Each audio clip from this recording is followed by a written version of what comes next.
லட்சிய ஜனநாயக கட்சி தலைவரும் காமராஜ் நகர் தொகுதி சட்டமன்ற உறுப்பினருமான Jose Charles Martin Puduvai Kamaraj Nagar தொகுதிக்குட்பட்ட ரெயின்போ நகர் மற்றும் வெங்கடா நகர் பகுதிகளில் மக்கள் நலத்திட்டங்கள் மற்றும் அடிப்படை வசதிகள் தொடர்பாக நேரில் ஆய்வு மேற்கொண்டார்.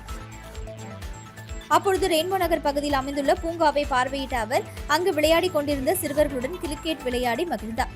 தொடர்ந்து பூங்காவில் உள்ள வசதிகளை ஆய்வு செய்த பொழுது சிறுவர்கள் பயன்படுத்தும் விளையாட்டு உபகரணங்கள் சீதளமடைந்த நிலையில் இருப்பதை கண்டறிந்து அவற்றை உடனடியாக மாற்றுவதற்கான நடவடிக்கைகளை மேற்கொள்ள அதிகாரிகளுக்கு உத்தரவிட்டார். மேலும் பூங்காவில் நடைபயிற்சி மேற்கொண்டு வந்த முதியவர்கள் மழைக்காலங்களில் சிரமம் ஏற்படுவதாகவும் நிழற்குடைகள் அமைத்தால் பயனுள்ளதாக இருக்கும் என்றும் கோரிக்கை வைத்தனர். அவர்களது கோரிக்கையை ஏற்றுக்கொண்ட ஜோஸ் சார்லஸ் மார்டின் பூங்காவில் நிழற்குடைகள் அமைப்பதற்கான நடவடிக்கைகள் மேற்கொள்ளப்படும் என உறுதியளித்தார்.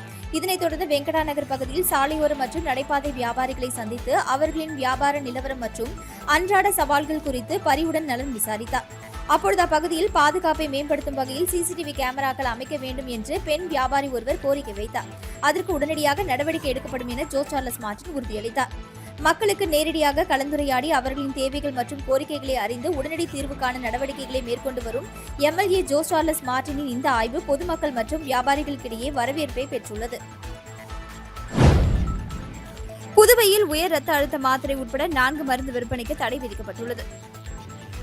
புதுவை மருந்து கட்டுப்பாட்டுத்துறை அதிகாரி ஆனந்த கிருஷ்ணன் வெளியிட்டுள்ள உத்தரவில் மேற்கு திரிபுரா ஆந்திரா மருந்து கட்டுப்பாட்டு நிர்வாகத்திடம் பெறப்பட்ட கடிதம் அடிப்படையில் மும்பை நிறுவனம் தயாரிக்கும் மோக்ஸ் கிளவ் 625, சிக்கிம் நிறுவனம் தயாரிக்கும் குளோவம் 625, பெங்களூரு நிறுவனம் தயாரிக்கும் 625 டியோ என்ற ஆன்டிபயோட்டிக் மாத்திரைகள், ஹரியானா யமுனா நகர் மனக்பூரில் உள்ள நிறுவனம் தயாரிக்கும் டெல்மினஸ் என்ற உயர் ரத்த அழுத்த மாத்திரை ஆகியவை தரமில்லாதவை என அறிவிக்கப்பட்டுள்ளது.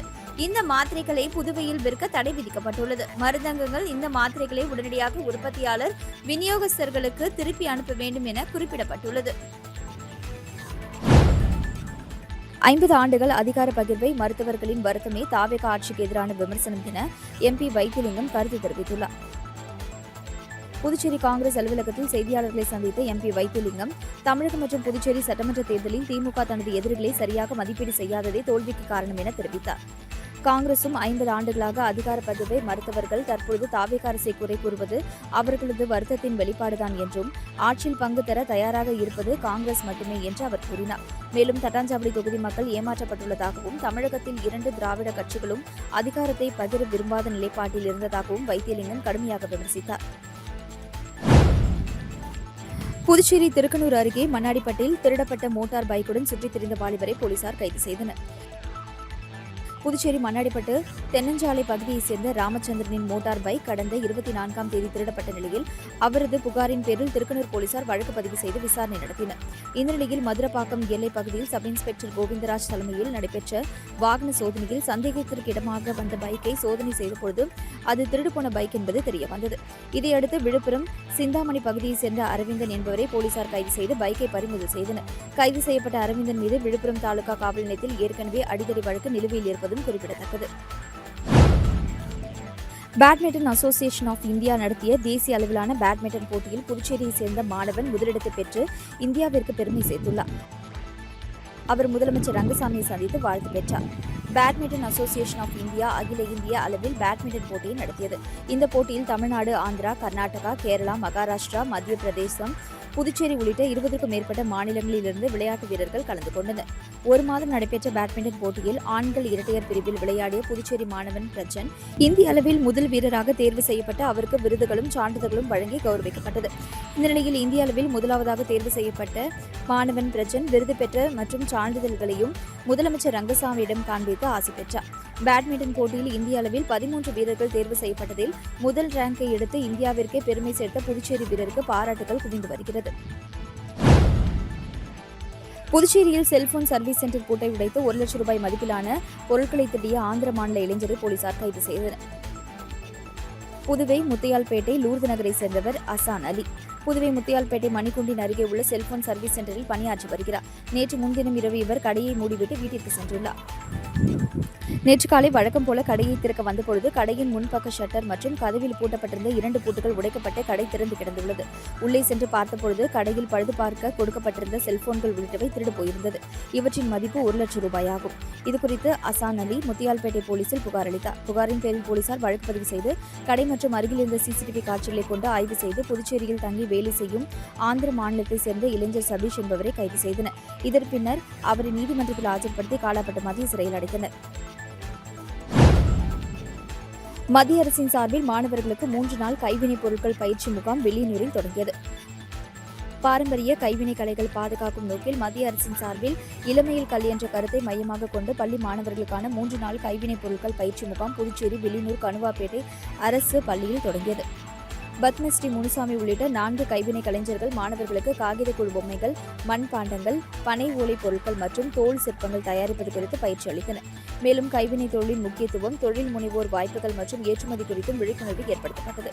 பாரம்பரிய தொழில்கள் நலிவடையாமல் மாணவர்கள் கற்றுக்கொள்வதன் மூலம் அவை மேலும் வளர்ச்சியடையும் என கைவினை கலைஞர்கள் அபிவிருத்தி ஆணையத்தின் உதவி இயக்குநர் ரூப் சந்தர் தெரிவித்தார்.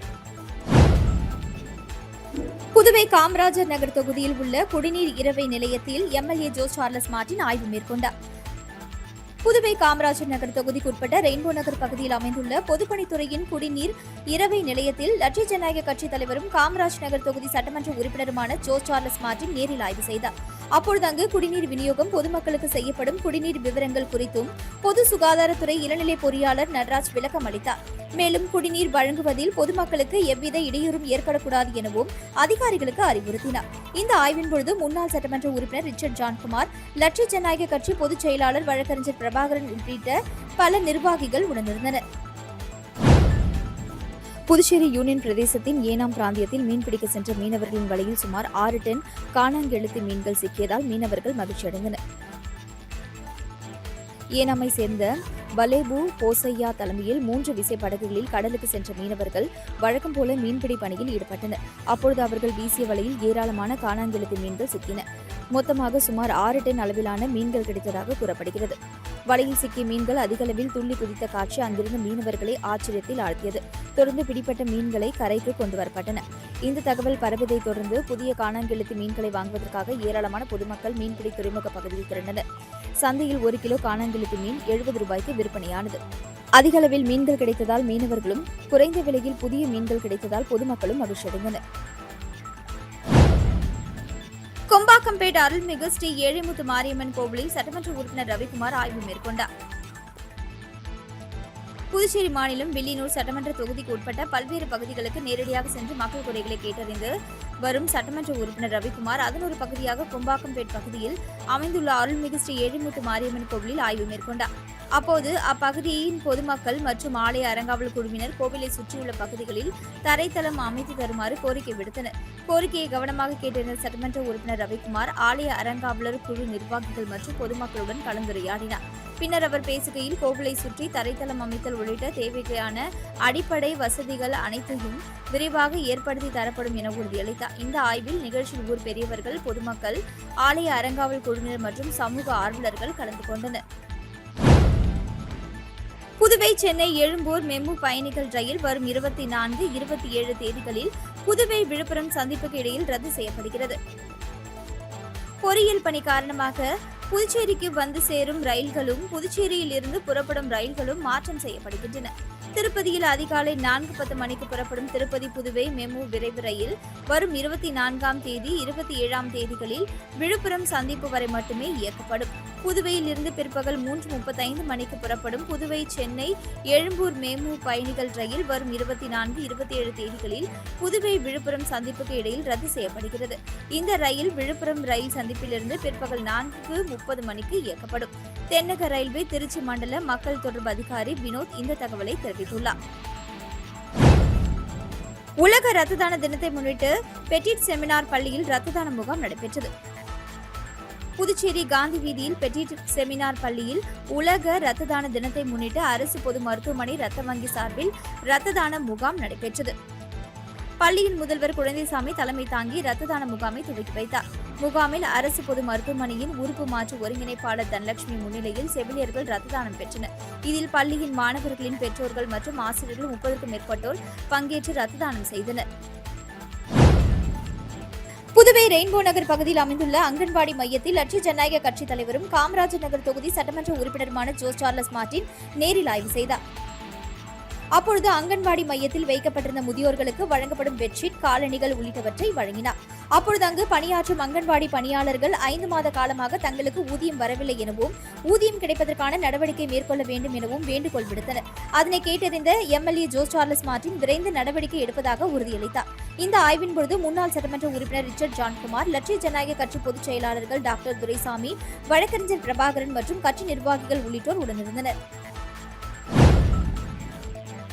காரைக்காலில் ஒப்பந்த காலம் முடிந்தும் வீடு காலி செய்யாதவர் மீது நடவடிக்கை எடுக்க கோரி புகார் அளிக்கப்பட்டது. காரைக்கால் PK சாலையில் உள்ள தனது வீட்டை வாடகைக்கு எடுத்த ரம்ஜான் பிபி மற்றும் அபுதாஹிர் ஆகியோர் ஒப்பந்த காலம் முடிந்த பின்னரும் வீட்டை காலி செய்யாமல் வாடகை மற்றும் மின் கட்டணத்தையும் செலுத்தாமல் அபகரிக்கும் நோக்கில் செயல்படுவதாக கூறி வீட்டின் உரிமையாளர் இளையராஜா SP அலுவலகத்தில் புகார் அளித்தார். தனது சொத்துரிமையை பாதுகாக்க காவல்துறை உடனடி நடவடிக்கை எடுத்து நீண்டகால பிரச்சினைக்கு விரைவில் தீர்வு காண வேண்டும் என அவர் வலியுறுத்தினார்.